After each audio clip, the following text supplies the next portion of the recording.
Hello, I'm Frank Nicotero, and welcome to Punchlines. Frank Nicotero, that's me, longtime comedian, lifelong sports fan. Here we are live. Look at this. Right here, the beautiful South Point Hotel and Casino. The sports book's right behind us. You got the horse. The horses are over there. We separate them here. It's the only place in Vegas where horses are over there, so you don't have to hear people screaming, come on, two, while you're watching a football game. It's the best. We love having you guys on the show and watching the show, I should say. How many subscribers are we up to, Ryan, our producer? 583. It's the drive for 6. All right. Now, our 500th, we're trying to determine who our 500th subscriber was because we promised them that they would get 5 minutes on the show. We've got Tommy Green in today's chat. Tommy Green, he was the 500th. Tommy Green. We don't know Tommy Green. Not that I'm aware of. Right, but he was our 500th subscriber. So, Tommy, I think you're going to be on the show. You're going to get 5 minutes on the show. Just let us know what your socials are. Yeah, let us know your socials. Send it to him in the live chat. If you're watching the show, we appreciate it. We have a lot of regulars. We're pumping up the numbers. So make sure you subscribe. Make sure you share it with friends. We're on YouTube every day, 12 to 1, high noon in the desert for all you old Western fans. And on the show today, speaking of the desert, and it has nothing to do with Westerns really, but he's from Southern California. He's on the local CBS affiliate now here in Vegas. Ron Futrell will be here. Ron's actually here now. Oh, you can see him. But we're going to act like he's not here. He's here, but he's not here. You can hear him, and I encourage him to laugh at anything that resembles a joke. So he's in studio, and on the video today, the director of hub operations at the Red Rock. I see a vowel at the end of his name. He could be Italian. Chuck Esposito. Vinny, we got another one. We might have another Italian in here. Let Vinny Malaiulo know. Ryan, today is November 8th, 2023. 23. And today's show is number 23. Number 23. 23. It's our MJ show, basically, right? It's our MJ show. And, can you do me a favor? Can you put, my face on one of MJ's patented moves or something? Yeah, we got it. Okay. Right there. Shimon, come on. Very funny. I didn't mean Michael Jackson, but you blended the color very well on my face. Very good. Nice job. Thank you. You can see me at the MJ show. I do that here at the Cirque du Soleil MJ show. I fill in on Saturdays. No, I meant it's Michael Jordan, number 23. Can you put me on Jordan's face? There's me slamming. Is my tongue out? Yeah. How did you get wait a second. Now, see, I don't see these. I trust Ryan that he's going to make these. How the hell did you get a tongue? Where did you get that? That's Jordan's tongue. So that's Jordan's tongue, my head, and my body. That's amazing. And your body. And my body, yes, that's me right there jamming. I could jam a Nerf hoop like nobody's business. I'm going to tell you that right now. And I once got the bottom of the upper loop on a net. That was the highest I ever jumped in high school. Never pulled yourself up? Well, let's not get crazy. No, I never did that. Can you? How tall are you, actually? I'm 5'9". 5'9". All right, so we're about the same height. My license says 5'10". See, exactly. I'm 5'6.5", 5'7" on the license, 6'2" with the afro, just like Fletch. All right, very good. All right, so it's our 23rd show. Now, 23 is a very mystical number. I'm not sure if you're aware of this. If you Google 23, there was a movie, the Jim Carrey movie, the number 23. There's all sorts of weird things about number 23. For instance, first of all, a lot of athletes were number 23. I mean, we just mentioned the Lakers. There you go. You got LeBron. You got Kirk Gibson there. Is that Draymond Green? Yeah. I didn't realize he was 23. McCaffrey, 23. Yeah, I didn't want to put LeBron or Anthony Davis up there. You didn't put LeBron up? No. Why? Why you don't like? He doesn't LeBron? need any more attention. He likes the attention, though. He loves the attention. That's all he's about. Attention. Did you see money. him complaining about not getting the foul calls the other night? Yeah. A little bit of a whiner. I don't want to. Magic was it. Wait, can we go back to that one more time? I just want to see the rest of those, please, Devin. Thank you. Ryan Sandberg. Okay, now we talked about this. You're a Bears fan, right? Lifelong. Devin Hester, University of Miami Bears. Should be in the Hall of Fame. Should be in the Hall of Fame. I mean, he had like 10, 11, 12 kick and punt returns for touchdowns. I think it was 18. 18 it might even be. Someone find out how many touchdowns Devin Hester has. And here's the reason he should be in the Hall of Fame. First of all, he was the best to ever do it. And no one returns kicks anymore. How often do you watch a game and see a kick return? 20 touchdowns. 20? 20. Yeah, I mean, come on. That's unheard of. You want to talk about unbreakable records in sports. That's unbreakable because the NFL is going to outlaw kickoffs eventually because they just, that's where all the injuries happen. Devin Hester, this is what a badass he was. Opening kickoff of a Super Bowl for the Bears. First Super Bowl I remember. Really that true? Oh, my God. I was already half drunk by the time the kickoff happened. But anyway. First sporting event I cried for. Oh, really? They lost. Yeah, they did. Oh, man. Was the halftime show Prince? Was that the Prince halftime show? I do not remember. You don't remember the halftime show. But yeah, he returned to kick. He returned to kick the opening kickoff. Kicked by Pat McAfee, by the way, I think. I believe. He was a kickoff guy for then. But anyway, yeah, Devin Hester should be in the Hall of Fame. So I don't know. We're getting on a soapbox for Devin Hester. And it's also the number 23 special to you, Ryan, because I'm 23. He's 23, Ron. Is that just that? I know. 100 years ago. Yeah, 100 years. Ron is 123. He looks great. Once you see Ron on the show, you're going to be like, holy, that guy's 123. He looks amazing. It's the desert air here in Vegas. Yeah. Do you have any pictures of you for your slam dunking or anything? No. Interesting facts about number 23. I'm going to run through a few. It's one of those commonly cited prime numbers, a number that can only be divided by itself in one. 23 is the lowest prime number that consists of consecutive digits. Fascinating. Not really. Let's see. In Die Hard with a Vengeance, the train derails in Subway 23. We even have a clip today. Anytime we can show a Die Hard clip, we show Die Hard clips. And you'll see that it's track 23. There's Bruce Willis throwing a bomb. Now, that is actually Universal Studios in Hollywood. That's New York, that exterior. But that's the subway ride right there, because you can go in Universal Studios, you see track 23.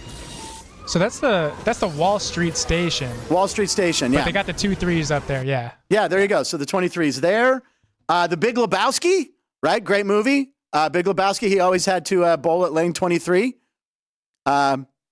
Weird showing a gun, first gun appearance on our show. Yeah, threatening, so that way he threatening, does the but score correctly. He didn't do anything to him. It's John Goodman. He didn't do anything wrong to him.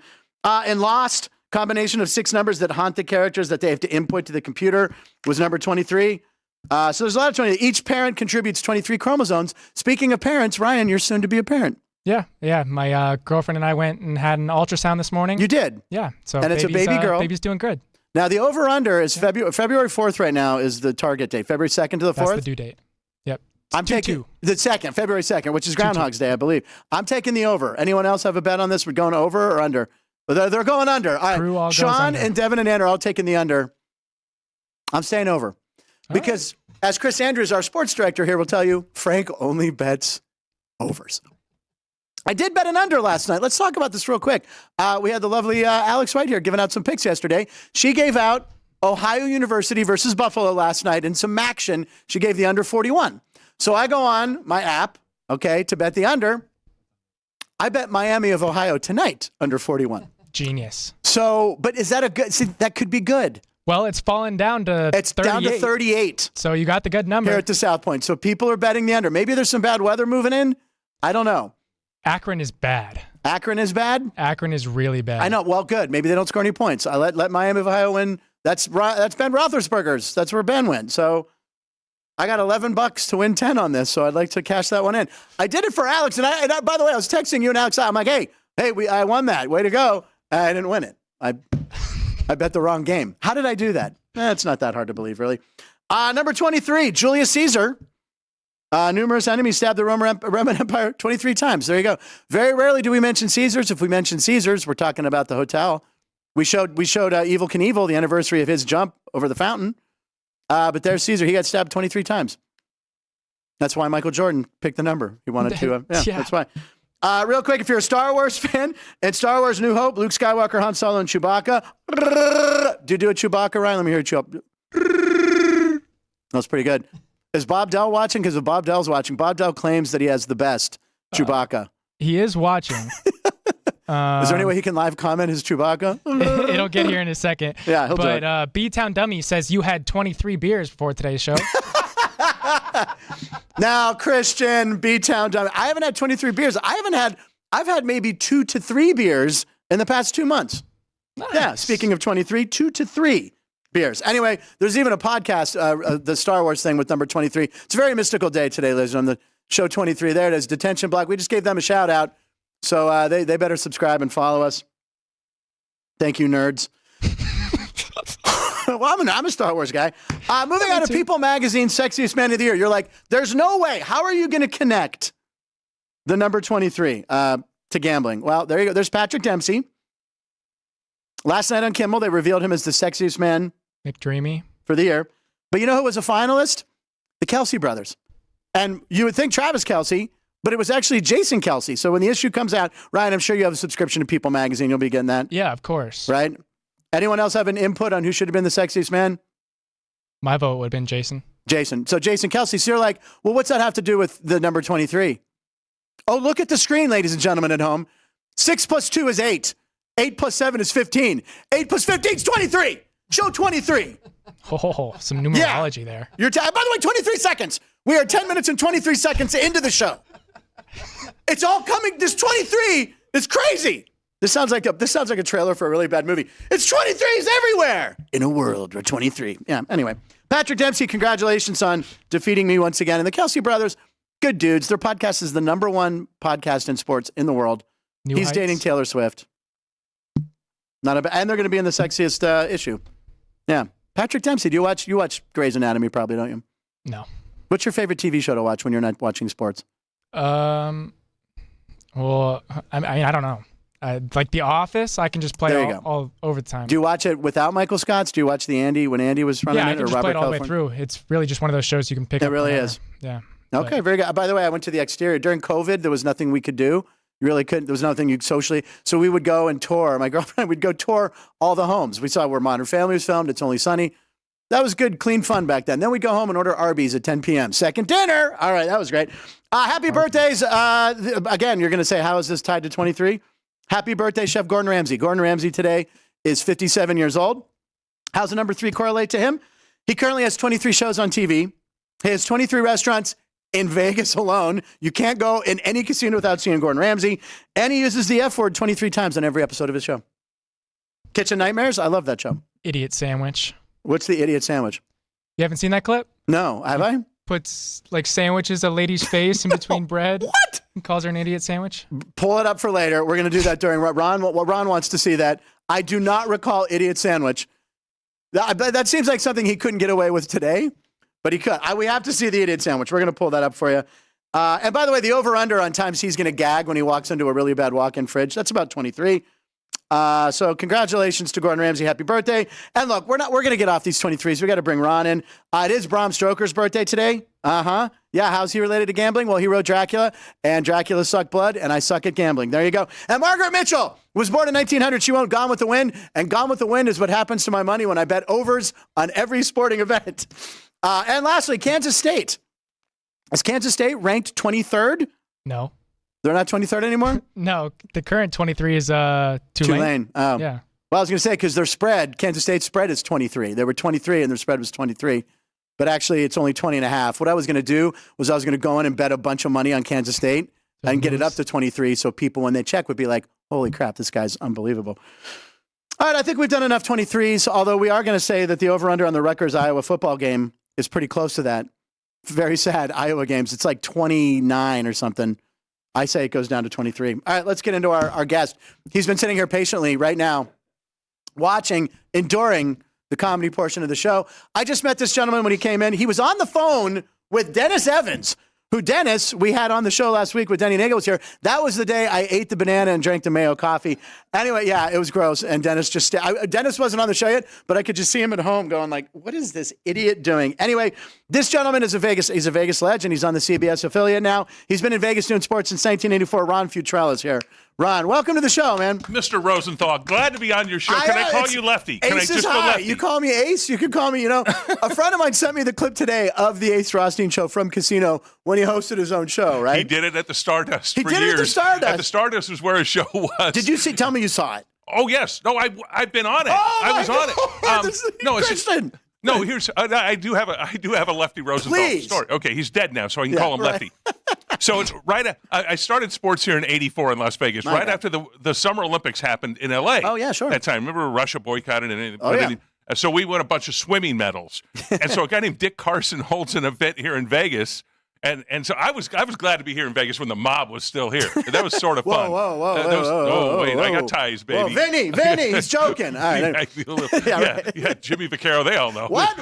They all got, anyway. Nicotero. I didn't say ties. They're all. He said they wear ties when they walk around the casino. Ties. Yes. Yeah, Vinny won't. Vinny does. Jimmy, not so much. Okay, so, anyway, he asked me, this guy, Dick Carson, asked me, so he brings in, he was a big swimming guy and ran some of the casino stuff. He was a Caesar. So at Caesar's Palace, he had all the swimmers come up that won medals in the Olympic. Rowdy Gaines, I think. Nice. Was part of the group. And I'm emceeing the banquet. And I say, okay, so how do I like Lefty Rosenthal is right next to me at the podium. Oh my God. So I asked Dick, I said, how do I introduce Lefty Rosenthal? I want to be careful here. And he says, don't call him Lefty. Yeah, whatever you do. Only his very close friends call him Okay. Lefty. I said, well, I'm left-handed, man. I've been left-handed my whole life, actually. That's weird, huh? Yeah. Left-handed since birth. No, my whole life I've been left-handed. Okay. I said, you're drinking water with your right hand, though. So that'll be, yeah. Okay. Well, anyway. All right. Continue. Sorry. I'm ambidextrous. I can do it all, baby. That's the right word, Dexterous. isn't it? Yeah. Okay, whatever. So he says, no, do not call him Lefty. Only his closest, dearest friends call him Lefty, like Tony the Ant Spalatro. Right. You don't call him the Ant. Yeah, you don't call him the Ant. And so I said, okay, I will call him Mr. Rosenthal, sir. I said, I will make sure. But he was a nice guy. He died an old man in Florida, like at 90 years old. Yeah, he lived a long time. Enough. And that's who Robert De Niro played in Casino. Car got blown up. Right, and survived. Which, by the way, I love Martin Scorsese. Love all his movies. When you're Italian, you have to. When he blows up in the car in Casino, it's probably the worst jump cut to a dummy in the car. Just rewatch the scene after the movie. Oh, I got to watch it again. Oh, you got to see. It's the worst. If we can pull that up. Do we have the sandwich clip, though? Yes. You're working on it. If you can find Robert De Niro in Casino blowing up in the car, it's like him in the car, and then all of a sudden it's like one frame, he's like this, and all of a sudden it's like a dummy. It's the worst. But my friend just sent me the clip. He's like, hey, break a leg today on your Aces High show. And in the movie, his guest is Frankie Avalon. Right, and he's like, Frankie, how many kids do you have? And he's like, I have 8. And he takes his cigarette out. Hey, congratulations! Yeah. It's the best. So I don't. Oh wait, we have it. All right, is this the idiot sandwich? All right, here's Gordon Ramsay. Happy birthday, Gordon. Okay, he's mixing something up there. Oh, there it is. Oh my God! An idiot sandwich? What? An idiot sandwich, Chef Ramsay. That's just as I thought it would be. Just as you described it. I'm not disappointed. Oh, but you know how long that clip was? 23 seconds. That clip. 23. All right. I got to go. No, I've got to get out of here. I got to go play roulette. I'm going 23. You know what? I'm going 23. Wait, there's one machine we can kind of see that posts numbers. We got it. Yeah. 23's hidden. Well, we're going to play 23 after this. We're going to play 23. So, so that's a great story. Now, you've been in Vegas. You said you came from Southern California. Yes. You started covering sports in the 80s. You were here for a lot of the big fight matches. We were talking Hagler Hearns. No, that was fun. That was 1985. Jeez. I was there. I'm a kid. I'm 25 years old. I'm 23 years old. Right. 23. At the time. Yes. I don't know how old I was. Ron knows how to Let's play say I was 23.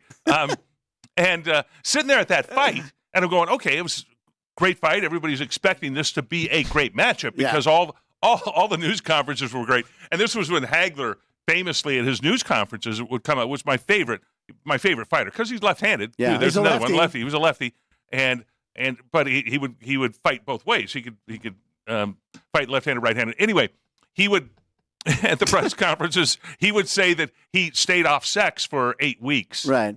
because it weakened his legs and it Right. made him pissed off, Right. and he wanted to go after his opponent because it was keeping him away from his wife for that 2-month period. And Right. so during which I took him serious. I wasn't going to question him. I Right. was going to try to verify it, certainly.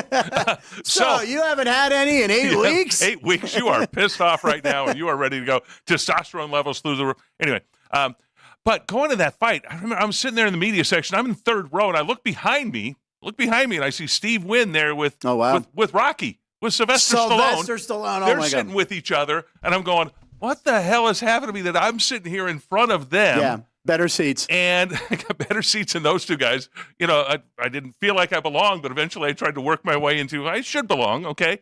I'll never forget first round, which was one of the greatest rounds of boxing. It's considered one of the, again, you should YouTube it afterwards. Hagler Hearns, greatest first round in boxing history. So they just went at each other. There was no defense. Just bam, no bam, bam, defense. Two guys who loved to slug.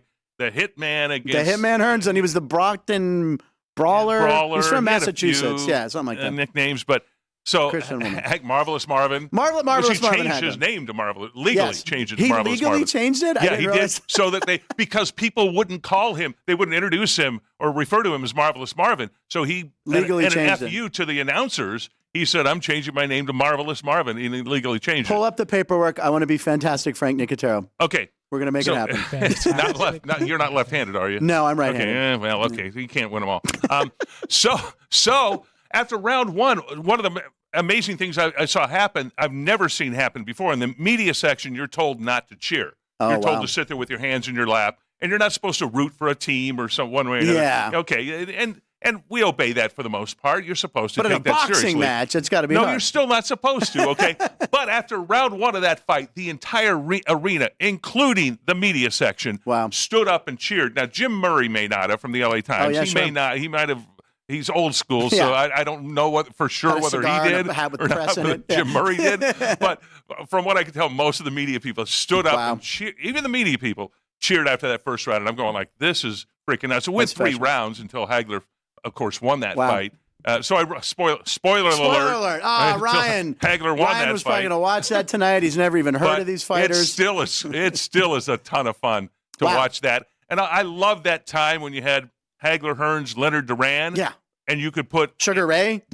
Any Leonard two. Was, you said Leonard. Hagler, Hearns, Leonard. You put any of those two in the ring, and I think 4 would have been real fun if they put 4 in the ring at a time. That would have been the best. But any 2 would have been nuts. Yeah. I mean, the first fight that I saw was at Caesars in the back parking lot where the Forum shops are now, and that was Tommy Hearns against Roberto Duran, which was a second-round knockout that would have knocked out the Caesar statue. Stone hands. That was what they called it. Manos di Pietro, something. Hands of stone. Yeah. But not that night. It was the Hitman who knocked him out with a punch that put him flat down on his face. Jeez. Now, after the first round, he had got knocked down twice and didn't know which corner to go to. His cornerman had to go grab Duran and put him in the right corner.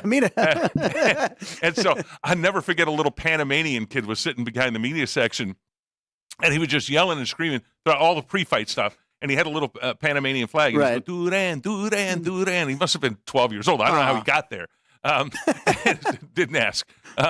Child trafficking even happened back then, I guess, apparently, at some point. But he's sitting there, Duran. And so after the fight, he's just crying, got tears in his eyes and stuff. And I felt sad for the little kid. Well, because he had $500 on it. It was his paper route money right there. He's been delivering papers for Roberto. You got to pick a side. Well, now, now you've covered everything. Now, I was reading Stanley Cup Finals, World Series, NCAA Championships, Super Bowls. What's the best atmosphere? I mean, is it boxing or what else? The mega fights. It's hard to beat. It really is, when they had those mega fights. I covered Tyson's career from start to finish here in Vegas. And when Tyson went into the ring at the MGM Grand, the outdoor fights at Caesar's Palace were absolutely remarkable. That atmosphere to be outdoors for that. Riddick Bowe against Evander Holyfield when Fan Man. Okay, I don't know if you know this. That was the anniversary. It was on Monday. We showed the clip. Oh, okay. Were you there? I was there. Well, was I there? Oh, my God. I had to cover the fight. You were there for Fan Man. Because Vinny was there, and he texted us. But we showed I didn't know the anniversary was. It was the 6th. It was Monday. Fan Man, who is since no longer with us anymore. Jim Miller, very good. From Henderson. Yeah. And he did this many places, many times. He would flow off in London, off the London Bridge and Big Ben, and he did this. And it was always rogue when he was doing it. He never had permission to do it. He died of cancer here in Las Vegas, but he was from Henderson. And so I remember at the fight, we're looking up and we're seeing somebody circling, and you're thinking it's somebody taking photos, right? You're thinking, they're getting some interesting camera angles. And you just hear, okay, they're getting photos. They're getting closer photos. Oh, no, hold on. Whoa. Well, he's coming down. And he goes into Riddick Bowe's corner. Right. And with the old cell phones, they're wrapping him on the head. The brick phones, they're hitting him with brick phones. Riddick Bowe's wife was pregnant at the time. Right. And I don't know if you've covered all this, if I'm repeating everything you did on Monday. Thing. No. And she gets wheeled out, and the fight changed. Riddick Bowe was winning that fight. Right. It was a 21-minute stop. And it stopped for that for Fan Man. I didn't know it was 20. Let's say 23 minutes. That's 23 minutes. It was 23 minutes. I don't believe that it was 21. It was 23. It was closer to 23. And so they had to wheel her out. Now he's concerned about his wife, and Holyfield comes back and wins that fight. Yeah. And it was those two had 2 great fights. There was another one they had prior to that at the at the Thomas and Mack Center here in Vegas. Oh, right. Their first fight was there, and then the second one was outdoors at Caesar's Palace. Unbelievable. But those atmospheres were great. I mean, the Final Four in Denver. Well, you just mentioned UNLV Thomas Mack Center. I mean, you were there for the Tarkanian days, right? Oh, no, that was fun times. My God. I mean, and the towel biting and all that, but like Larry Johnson, I remember watching those teams. They were the most entertaining college. That's actually right around when I started getting into college. But I was a Pitt fan, so Big East was like, low-scoring games, lots of elbows, Ronnie Cycli, Patrick Ewing, Charles Smith, But watching UNLV, the running Rebs, that was exciting. No, they lit it up. Yeah. And that year, they played Loyola Marymount up in Oakland. Jeez. That was 141 to 110. 2010. That was like Hank Gathers, Bo Kimball. Hank had died that year. On my birthday. I didn't know 21st birthday, yeah. I was eating wings at Houlihan's, and I'm like, oh, Hank Gathers is dead. But I'm 21. So but anyway, rest in peace. And they ended up meeting later, and there was a lot of thoughts that the emotion was going to change that game because of that. Tark, I've never seen him do this before a game, and I don't think I've ever said this before. But he had no concerns about that game. He knew they were going to kick the hell out of Loyola Marymount, which they did. Check my score. 131 to 101. Wow. 131. Okay. So the overhead, I got to think the overhead at 232 for a college hoops game. Although it was probably pretty high because they knew both offenses. Both. Yeah. And that Loyola Marymount team with Bo Kimball. Yeah, they were amazing. Jeff Free was the other guy on that team. I just remember Bo and Hank. And they would let the team score. Yeah. Loyola would. Yeah, with Paul Westhead. They would let the team score, and they would throw the ball inbounds. The first pass would go to half court. The second half pass would go to the baseline somewhere top of the key for the shooter. Boom, 3-point shot. Makes it. They're up by they just won by one on that exchange. All their games, their games would start late back east, but we would stay up and watch them because we're going to see nonstop action. Right. It was entertaining as hell. But what was fun about UNLV Duke, and people accuse me of being living in the past for that, but that was pretty good past. Okay, I will defend it. Very good. That was pretty fun. Yeah. And what was interesting is that you had Duke UNLV play back-to-back 2 years in a row. In the championship in Indianapolis, in Denver was the first year, and then the following year they played in the semifinal in Indianapolis. Okay. Now the final. By the way, try to find two teams in college sports that have had their greatest teams of all time meet in their prime. That's really true. You can't. Yeah, no, that's true. You can't take the great UCLA I was teams thinking that. Yeah, right. with Phi Slamma Jamma, right. In Houston. But this was Bleacher Report has UNLV the number 2 all-time college basketball team from those years, and has Duke number 4 all-time from those years. UCLA with Kareem is number 1. Yeah, okay. Nobody's going to argue that. Yeah, you got to do that. But you had two teams meeting in their prime. Rebels won the first one by 30 points, a record. The records that still stand that I watch every year for the NCAA tournament for the final, the championship game. Won by 30. Is margin of victory, 30, right. is a record that still stands from 1990. Only team to score over 100 points. That was 103-73. Threes, 103-73. That's 33 points. No. Yeah, and it was also the last game played in a small arena. It was Denver's McNichols Arena.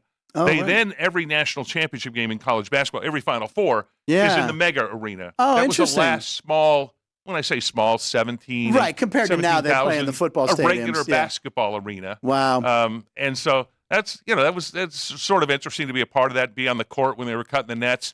And then I fast forward to here with the Vegas Golden Knights winning the Stanley Cup championship. Yeah. And to be on the ice after the Knights won the championship, season 6. And I have a story with that. You can find. Well, I find the photo. It's on my Facebook. Anne's probably seen it. But I'm on the ice. My oral surgeon. Every hockey team needs an oral surgeon. Or 7. They lose a lot of teeth. Or 7. Yeah, or 7. my oral surgeon, Brendan Johnson, here in town. He's got the cup, and he asked me because they were handing it around. They're passing it around to regular folk. Right. And so he asked me to get a picture of regular folk. Get a picture. And Brendan asked me. He says, "Ron, do you want to hold it?" No, I really don't want to take that cup, and it's too heavy for me to hold over my head. I said, hell yes. I handed him my phone. I said, get a picture. And so I held the cup over my head, which to me is sort of a fun photo to have there on the ice after winning. Yeah, I'm not worthy. I'm not worthy. Yeah. But it was fun. I found my picture recently. Did I send it to you, Ryan? The picture of me and my sister holding the Stanley Cup? Yeah, you sent it. Yeah, okay. Pull it if we ever see it. It is because, you just think about the history. It's the greatest trophy in sports, right? Yes. The Stanley Cup, without a doubt. So to hold it, and then Phil Bork brought it down. He played for the Penguins, and he brought it to this radio station softball game that I played for.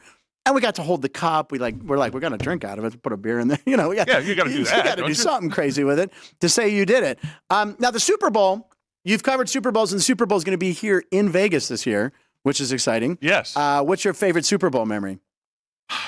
2002. It was a 2002 season, but I believe it was 2003.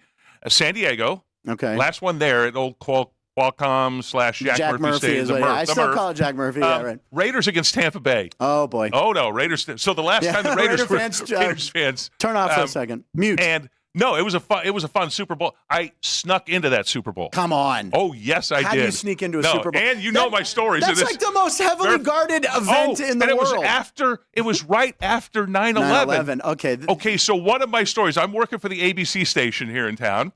And so they send me down because it's on ABC. And we're having a great graphics blowout, and so the local station, they wanted a big newscast afterwards with our new graphics and all sorts of fancy bells and whistles. Anyway, made no difference. It's still the news, still the same damn news. So they send me down there, and I find out that I've got a credential just for the media section, but not for the game itself. Oh. Going, dejected. Okay, Right. it's not a long drive from Vegas to San Diego, but what am I doing down here if I can't go in? So I start watching the gates. I'm doing stories on the gates and how they're guarding the gates to make sure there's Black Hawk helicopters flying over the stadium. So I timed it. So I had the right lanyard. I had the same lanyard as the media section. And so there's some Raiders fans are going through security, and they got all this stuff all over them. Okay, they got all these. They're carrying hatchets, and they got spikes behind her shoulder. Everything's short of real weapons, but everything's plastic, I think. Right. But they're having to check them out. So I timed my entrance to one of the security guards spending all of his time on this Raiders fan, where I could just walk right in. So once I'm in, I'm going, this is sort of interesting. Okay, that worked. Now, and part of this is act like you belong. Yes, you got to act. No, it is act. Or a clipboard. That is act like you belong. A clipboard works wonders. Or on your cell phone. I got into World Series games. Yeah, that's good, Joe. Go ahead. Yeah, we're going to have that story coming up a little bit later, Right. and the security guard won't stop you. Yeah, I did that for 4 World Series games in Anaheim. When they played the Giants, right? Giants against Anaheim. Is this confession? Yes. Hold on. What's the statute of limitations on this? I think it's 23 years, it's ironically 23 enough. years, So you might be in trouble for the Giants and Angels. You're right on the cusp. I'm in the window. Okay. So Super Bowl. So I said, this is not enough, man. Okay. This is not enough. I've got to go. I've got to find the ABC box, right? And go into the luxury suites. So sure enough, same thing. Just walked into the luxury suite level. Walked into ABC's luxury box. There's Eisner with John Travolta Michael Eisner and John sitting Travolta. 4 rows up of me. They had the best food. I'm eating the food, and again, I've got the lanyard, but my pass is tucked in. It's not the pass. Right. It's pass. But people will look at the lanyard, and I act like I belong. So I'm having some food, and then I'm in there for 15, 20 minutes pregame. And behind you, Sylvester Stallone and Steve Wynn, which is weird. Again, you're like, yes. What's up, guys? Remember me? That I got in legally. And so I'm having a great meal, and much better than the media food. Right. The luxury box. And so I ended up, there's some guy sweeping now. He's, okay, we're doing a sweep for all secure passes. Make sure everybody got passes. Boom. I hightail it out of there. Before they can check. And go down in stands. I find seats open. Now the game's getting ready for kickoff on the 45-yard line. I sat there and watched the game. Come on. With a seat open next to me, 2 people who didn't come to the game, and watched the entire game at the 45-yard line in San Diego. And Tampa Bay crushes them. So that's Tampa Bay ends up crushing. Oh, and the story, if you talk to Tim Brown, that game was rigged. Oh, you know the story about that one, Rick? No, Tim Brown, who I loved. I mean, at Notre Dame, he was awesome and played for the Raiders for years. Yes. He says it was rigged. Oh, it was rigged, and it was Bill Callahan was the head coach of the Raiders, and John Gruden were good buddies together with the Raiders, and Gruden left the Raiders to go to Tampa Bay. Takes over Tony Dungy's team, really. But yes. And so they changed their game plan the Friday before the Super Bowl. And the center went loopy. Now I forget his name. Oh yes, he went out. He bailed to Tijuana. Yeah, I remember. Okay, he was so pissed off. Tim Brown, the entire team was pissed off that they were changing their entire game plan 2 days before the game. And so he bailed with. He never played the game. No, he was going to have to put a different center in because he bailed. Was it you sneaking in as the center? Because I know you get by security. I'm the long snapper. Okay. Okay. No, I'm not good at the just short, but I can long snap like a madman. Okay.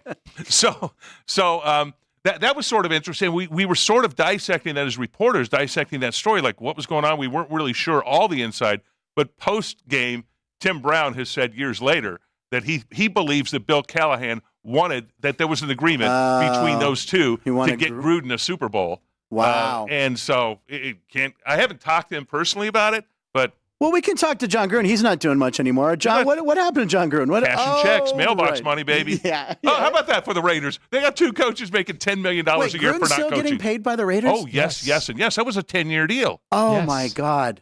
How's Mark Davis going to pay for his haircuts? He's broke. Those haircuts are very expensive. Apparently they Sports are. Clips is $17, and when you put the tip in there, that could be up to 22. You're looking. No, you know what it should be? Should be 23. Oh, it should be 23. $23. It's Of course it should be 23 show, Ron. A reminder, when you do your 30-second show, and I was thinking of this looking at please do this. You want to clip? You're saying the little clip. You want to clip? Can I tell you what to do for the Please, 23rd? we'll do it. For the and it's in charge. 30-second show, Okay. LA sports stars with the number 32. Okay. Oh, no. You got some magic. Magic, but was OJ 32? No, OJ. Well, he never played in LA. No, he played Buffalo, for the. You could put him in at USC. Right. That's what I was thinking. I don't remember 32. we were at USC. No, I'm going to put Marcus Allen for the Raiders. Was 32. Great running back. Okay. In college and pros. You've got Jonathan Quick, 2 Stanley Cups. There you go. Was 32 for the LA Kings. And best of all, the lefty. Sandy Koufax. Yeah. Was 32. That's a 32. good one. You won't find. I don't think you'll find in a city if you wanted to put 32s together. We're doing it. 4 of the best that have that number. All right, 30-second show. I don't want to tell you how to produce your show. Please. We'll take any suggestion from a guy who's been around as experienced as you. Franco Harris is what I immediately think 32. I still do phone numbers. You know, when someone tells me their phone number, I store it. You know, Franco Harris, Lynn Swan. That's 3288. Oh, no, there you go. No, I do that for gate codes. No, that's how I get gate codes going into I go jersey numbers. Yeah, of course. And I go. So when you're drunk, you can be like, Ron Say, Dusty Baker, 10-12. That's what. Do you do that? Do you do it with jerseys? Yeah, my grandpa taught me how to do that. Yeah. No, it is your. You do not forget your gate code. Well, what's your go-to? Is there a favorite player that you picked? You don't have to give both of them. Well, 12. So Tom Brady. Oh my God, the show just came to a screeching halt. I've heard of him. Are you you're a Tom Brady fan? No, just that's the most relevant quarterback to my generation. Why don't you go Terry Bradshaw? Why don't you go Terry Bradshaw number 12? Because Terry Bradshaw just does TV for my generation. He doesn't know. He may not know Terry Bradshaw played. He might just know him from the. I did not get to watch. You didn't get to watch Terry Bradshaw. Did you ever see his acting? He was in Hooper. He was in a lot of great movies. Come on, great star. He released albums? No. Okay. I'm going to tell this another story. This is 1980. We got Chuck on deck. He's ready to join. But no, go. 1980, I'm doing a radio show in Salt Lake City. Okay. That's how I started my career, was a radio show. And the Rams are playing the Steelers in that Super Bowl. Right? Vince Ferragamo. That was Vince. Another Italian, baby. Yes. And Bradshaw brought this up because it was Bradshaw the Swan to Stallworth, and back and forth. The whole game pissed me off as a Rams fan, okay? 31-19 was the final score, by the way. My schedule was I had to do a radio show that afternoon, so I brought in the TV monitor. Now, when I say in 1980 you bring in the TV monitor. You need help. You need a couple friends. You're bringing a freaking console. TV. Might have the stereo connected to it. Stuff you got to put it on there. And I wasn't going to miss the game, but I had my show to do, and I'm young in my career. I wasn't going to call in sick, and so I'm sitting there doing the show, and I'm talking. I'm watching the Super Bowl, and I'm talking mostly about the Super Bowl during the show, which I wasn't smart enough then to think. Well, if you're watching the game, if you really cared about it, how many people are? Might have been other than Frank Rosenthal. So we'll wrap this whole show around. Other than his shows at the Stardust with Lee Pete and Donnie Bader, those and Jim Brown. Another 32. Another 32. You could show a Dirty Dozen clip. Yes, and a great actor. Yeah. Anyway, he was it might have been one of the first sports talk radio shows on the air, because it wasn't. There was only back in the 80s. This is pre-Rush Limbaugh, before radio blew up and syndicated stuff. You had one local station in every market that had a talk show, and it was not sports. You're right. And our show wasn't sports, but I made it sports just because I love sports. Yeah. And so I did that. Yeah, that was Myron sort of Cope was in Pittsburgh. And then he did this. He invented the terrible towel. By the way, if you want to sneak into any event, Ron's your guy to talk to. And also, if you want to, you know how you get. There was a guy I saw on TV. There's actually, I think, a documentary about that guy who snuck into all the Super Bowls and World Series. He dressed as a ref and he shows up on the field. There's a guy who made a career out of sneaking into events. Here's a little tip: you want to get into an Oscars party? Tonight's the CMAs. You want to sneak in? Carry 2 live lobsters with you.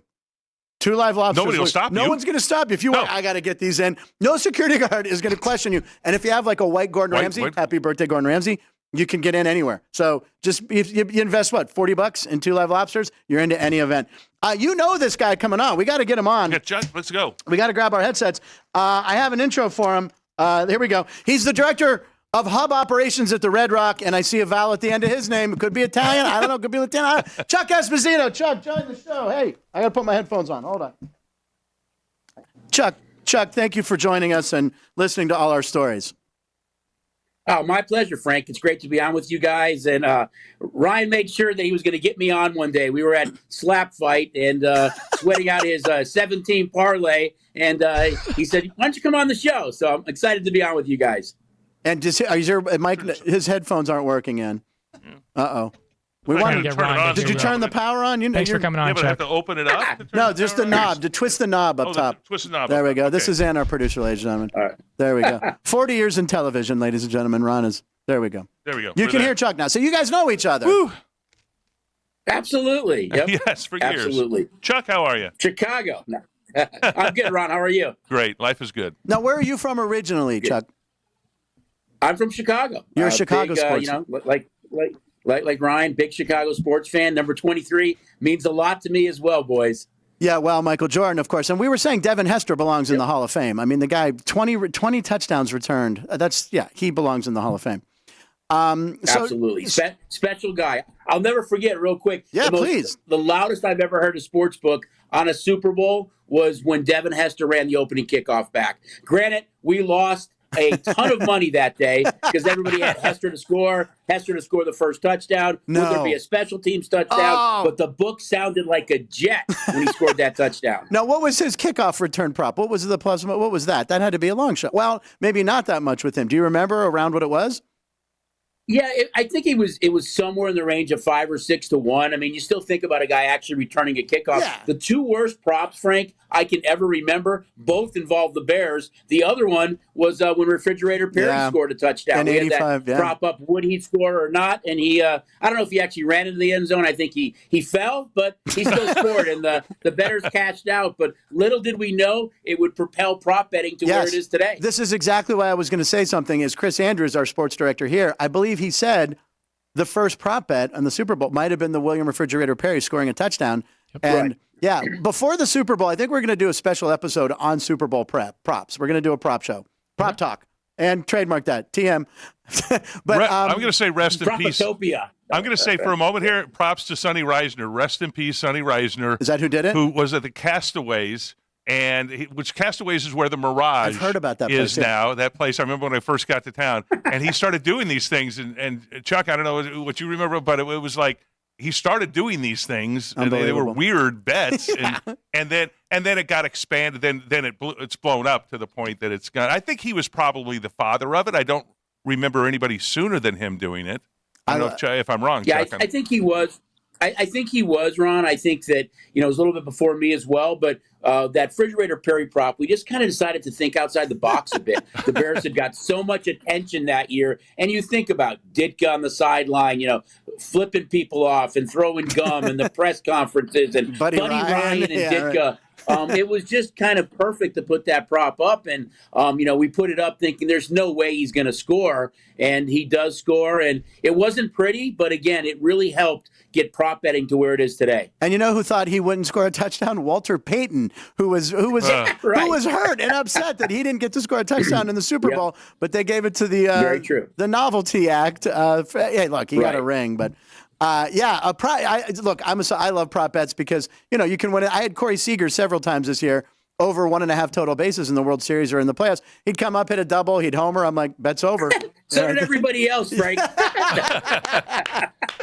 Yeah, I mean, Corey Seager's an animal in the postseason. That's why. Good move, Dodgers. Yeah. Good move, Dodgers. I know, letting him go. Yeah, way to go. Let him go. Anyway. Now, who are your favorite Cody teams? Bellinger, too. Big year for the Cubs. I know, right? And he has like 28 home runs, and he hit like 307. I just saw this because they're talking about available free agents. Obviously, Shohei's top of the list, and then there's a big drop-off. But Cody Bellinger, he's gonna cash in. Someone's going to give him a 3 or 4 year deal, right? Maybe longer. I think so. I think hope the Dodgers so. The Dodgers should. I mean, I do think. I hope Shohei goes up the I-5, Santa Ana Freeway, just a few miles up, and trades in red for blue and that would be fun. Where else would he go? I mean, That'd you be got terrible. Seattle, San Francisco. I don't see him going to New York. I think Chicago Blue. I think Cubby Chicago. Blue would look really good. Be a Cubby. Listen to these guys. Well, they got Be a a new. Cubby. Well, do they have any money left over after they gave Craig Counsell $40 million to manage? He's I making think they have a few bucks. Yeah, I that's think Chicago. they have a Cubs few are- bucks here. Third most valuable franchise in baseball.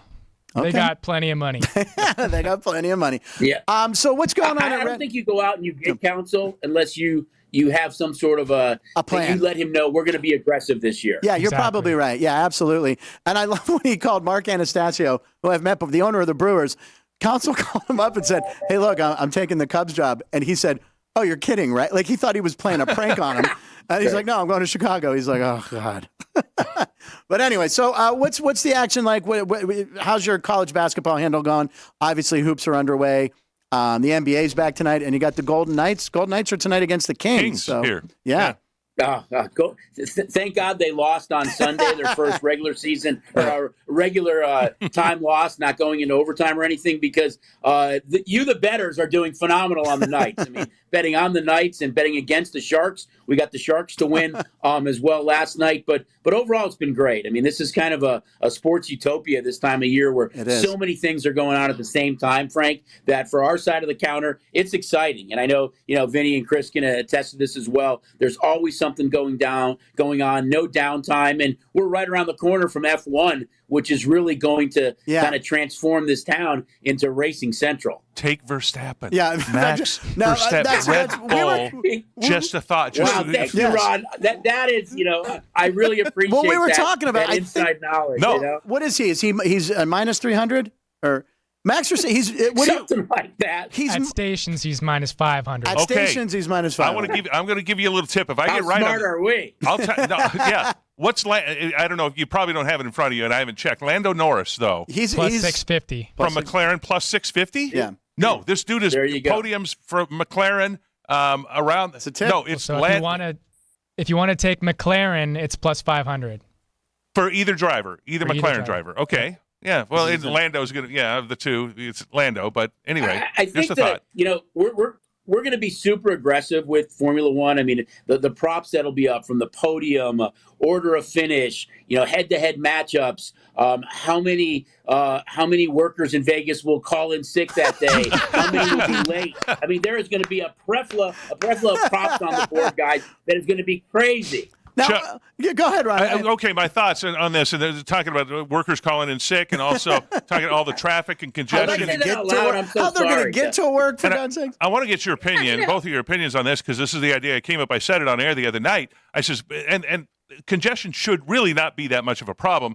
I'm suggesting zip lines across the track. Get the Fremont to one. be able to love get it. people going back and forth to get them inside where they need it. Now, I'm not a madman. Don't do it during the race. Yeah, right. Like stop it Yeah. before the race. But a pre-race, do it pre-race, but not during the race. That could get be a problem. I'm going to add on to this. You start the zip line at the top of the stratosphere, right? Because it's off the strip. Oh, so okay. they zip line down, and they're coming in To the sphere. To the sphere, about 120 miles an hour. They're coming right in, and that's a pretty good idea. That'll test those brakes. That'll test. Okay, that'll test those. 120 They'll get a still little hot. wouldn't be as fast as those cars are going, guys. Yeah, we're topping. What are they topping? 200, right?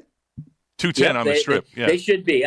Really, I think, when you think about it and all the sports in Vegas, I mean, we are just sports. We're a sports town now. I mean, if it's the mega fights, as Ron talked about, I remember some of those fights, too. They were phenomenal. The big UFC events now and Raiders and Aces and Knights and the way the Rebel football team's playing right now and NASCAR and now Formula One. It is fun to be a sports fan and be in this town now. No, I didn't realize that it's a 10-year contract. I didn't realize it was a 10-year thing. So I thought it was just a one-time deal until I got to town and heard. So I had an Uber driver tell me this, whether it's true or not, but the stands that they have in front of the Bellagio, all the seats, the grandstands, all that, it's going to take them till January to get it down, and then they have to start putting it back up in August. I don't know if that's true or not. I don't think so. That doesn't sound right. We get does it? things done quickly here in town. You do. We're not Oakland. Yeah. Sorry, I made it A's. Sorry, that's a rip towards the A's. Wow. We do. Well, I know. It's funny because it's true. We get stuff done Yes. here in town and make stuff happen, and that's why the A's won out of Oakland. And have come here to a place that's They call themselves the most progressive politicians in the world in Oakland. Yeah. There's nothing progress about what they do. They're very regressive in a bunch of different things, but Ryan, certainly in sports. he doesn't want the A's coming. He wants to start fresh because he's such a Knights. He wants a fresh franchise. Okay, I'd like to have. I'd like to play. I'd like to have the Dodgers here. Yeah, right. I'd like the Lakers to be here. Not the Dodgers. No LA teams. No LA teams are coming here. Yeah, we're gonna leave LA. I agree, Ryan. Hashtag no LA. beat LA. And I really don't. I want them to stay in LA. I want my team to stay in the South. Now wait a second. So. I lived in LA for 27 years before coming here. So is it the Kings and Knights? Or no, the Kings are playing. The Kings and Knights are tonight. Yep. Tonight. Oh, perhaps you and I should make some sort of wager. Let's do it. What's the line, first of all? I'm going to check this time. Just curious. What do you have the line at? I want to know what jersey you're going to be wearing if you lose, though. Every time I lose, Ron, a bet, I've lost the Blackhawks. I've had to wear a Blackhawks sweater and a Golden Knights sweater, which I don't mind because the Blackhawks beat the Pens on opening night. What's the line right now? The Knights are minus 135 favorites. The Kings are like 7-2. They're playing well. They've won 6 in a row on the road. They're a good road team. Yeah. What do you think, Ron? Should I make a bet? What should be the bet? Over-under is 6. Oh, you know me and overs. Yeah. So would we do an over-under bet, and then I could just take the over? No, I don't want to. You could take the over. No, but Ryan, this is bullshit. He's like, no. I let you pick first all the time on all our bets. I'm sounding like a little whiny brat.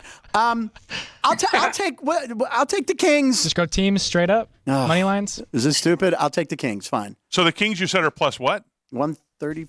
Plus 115. 115. Oh, we got the lineup. Okay. We got the lineup. Thank you to Sean and Devin for getting that up for us. Oh, boy. You will be one of the half dozen that take the Kings tonight. So hats off to you. Very good. I don't even like the Kings. I want them to actually lose because they're playing the Penguins. I'm from Pittsburgh tomorrow in LA, so I'd want them tired. I want them beat and hurt.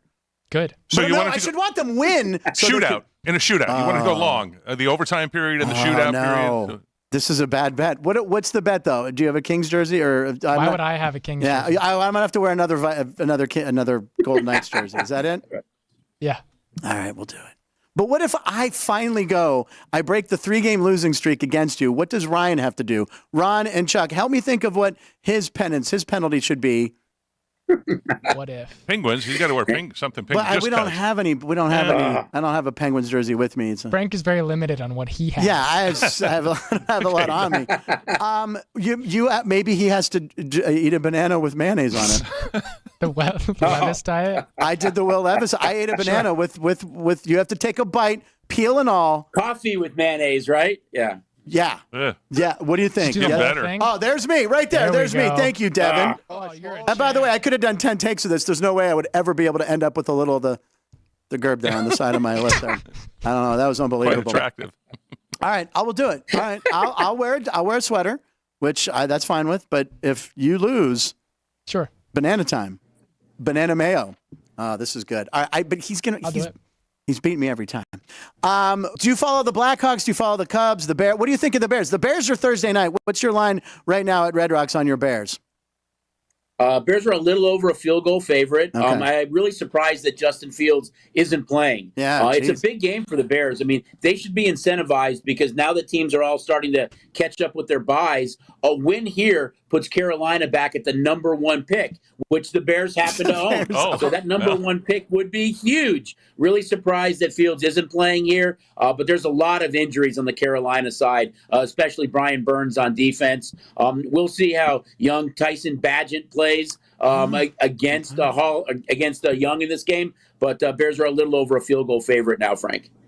Wow. Okay. Bagent, the team seems to rally around him, though, right? I mean, he seems to have they don't hate Justin Fields, but boy, I don't know. Bagent, he's something special, but he's kind of like the Taylor Heineke kind of feel, right?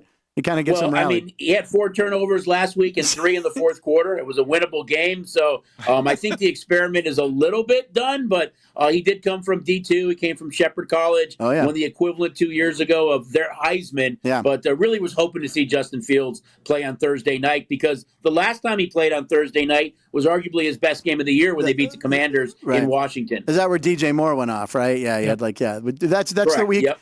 Ryan's fantasy team, you had George Kittle with 3 touchdowns, DJ Moore with 3 touchdowns, and someone else. Jamar Chase had 3.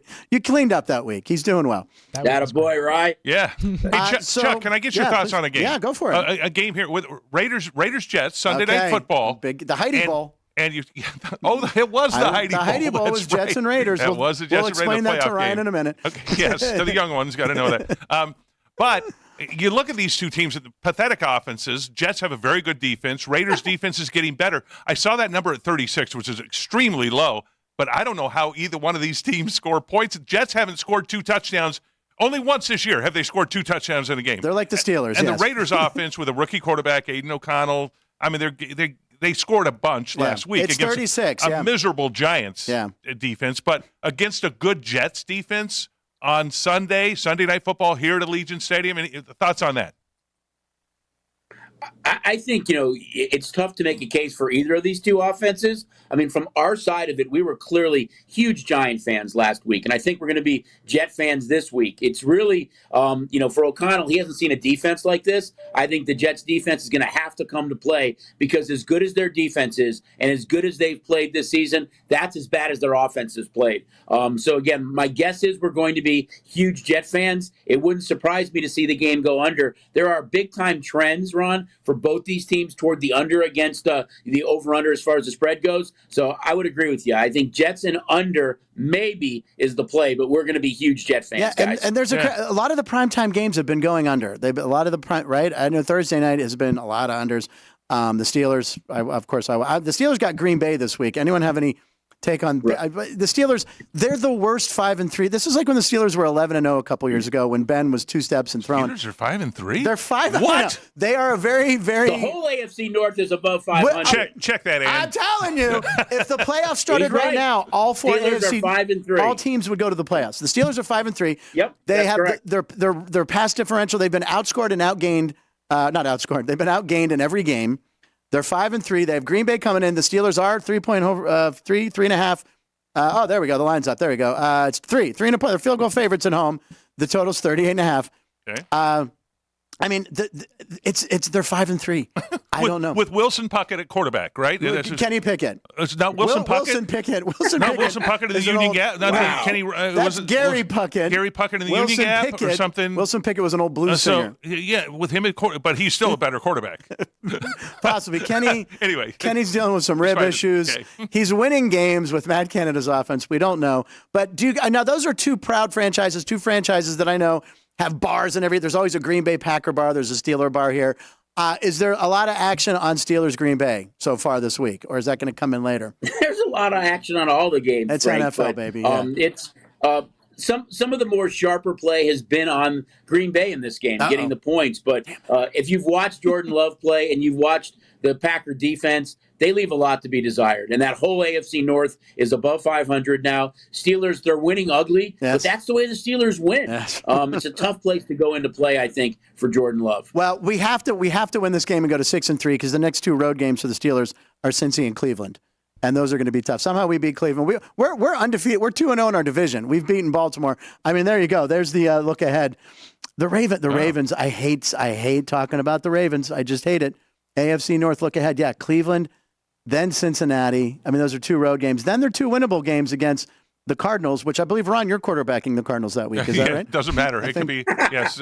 Yes, I am quarterbacking. And by the way, if you want a quarterback for New England the following week, Chuck, it's open. I'm telling you. I don't see Mac Jones. I couldn't play under Belichick. And then not for any amount of money. The week after that. What's that again? And then Indianapolis. And then the Colts, another winnable game. Yep. Which also quarterback up here was Gardner Minshew.